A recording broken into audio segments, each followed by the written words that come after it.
our third speaker. She's giving a 5 to 7 minute speech entitled Your Challenged Brain. Please help me welcome Kira.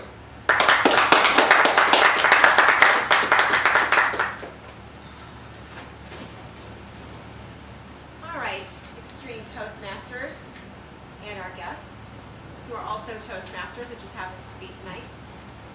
How many of you have ever had the experience where you have gotten up in front of a room, or maybe even just in personal conversation, and you haven't been able to think clearly and get out exactly what you want to say? Has anyone not had that experience? Raise your hand if you've never had that experience. Okay, I don't see any hands in the air. What's up with that? You guys are a group of professional speakers here.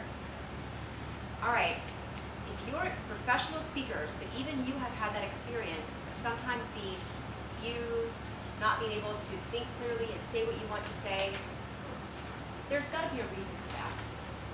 I'd say the reason is we're human beings. But as human beings, what purpose does that serve? For us to get confused sometimes and trip over our words. Is that protective in some way? Think about that for a second. I don't think it's very protective in the moment, but it feels like it is, and therefore we do it automatically. And it comes from something very primitive. When we were cave people running around fighting for food, we get this old fight or flight response in our primitive brains. And that's what happens when we freeze up. We get this fight, we get the flight. We used to have to either fight for our food or run so we didn't become someone else's food, right? So nowadays, that's not really the case. We've evolved. I know Tim's over here looking at a big piece of steak, but that's because Tim used to be a cannibal. Luckily, that's his past life. We've evolved to the point where we trust Tim and we let him come here to the club and can even give us great speeches. But sometimes, unfortunately, the reality is we do need that survival instinct to kick in. We live here in Chicago, and we know that there's gun violence in our city. And although we may not personally be affected by it, we may know people who are, we certainly see it in the headlines and see it on television on a daily basis. So there are times, even as much as we've evolved, where fight or flight comes into play, and it's a reality. You need to know it's time to run or fight, whichever you can do best. And so our brains still have to do that. And they have to practice doing that to know that they can do that for us. So we get in these situations sometimes that trigger these bodily responses that tell us either, uh-oh, this feels like fight or flight time, and our brains start kicking in over time and creating those chemicals and telling us, yes, this is fight or flight time. And yet, our thinking, evolved brains kick in and say, wait, is it? I'm just giving a speech in front of my Toastmasters group. Tim's not a cannibal today. Marilyn doesn't really want to fight me for whatever these are on the table. I don't think they're edible. So what's going on then? We get mixed messages. And so then we go between fight and flight and into that third one, freeze, that response that stops us, chokes us up. Maybe it's not even in front of our Toastmasters peers.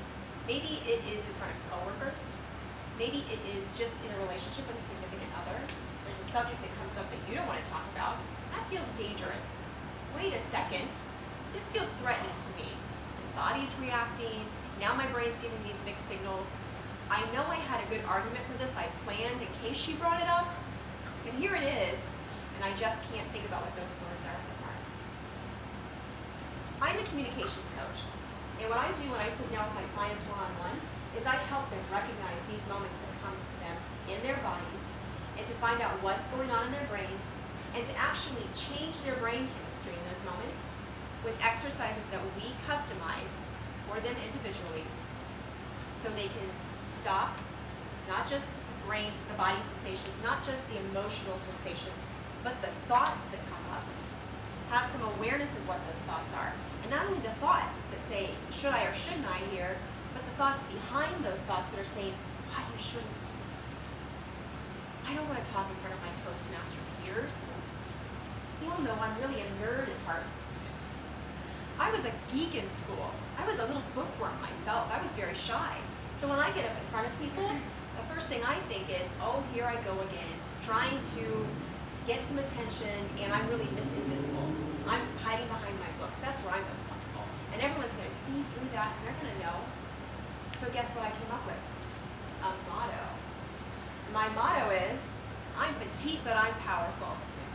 I may be short, I may have a high voice like Minnie Mouse. Those are the thoughts behind the thoughts for me. But guess what? I'm going to own this stage. You're going to give me your attention, right? Because I say in my head, I'm petite, but I'm powerful. And even when I say that, hey, I just have to go like this. Take that stance. My body changes, my brain chemistry changes, and I get confidence. So when I sit down with you, John, we will look at what are those thoughts behind the thoughts, and then we'll give them counter thoughts, a motto. So you can find your motto, and you can speak with confidence, no matter what challenges your brain. Thank you.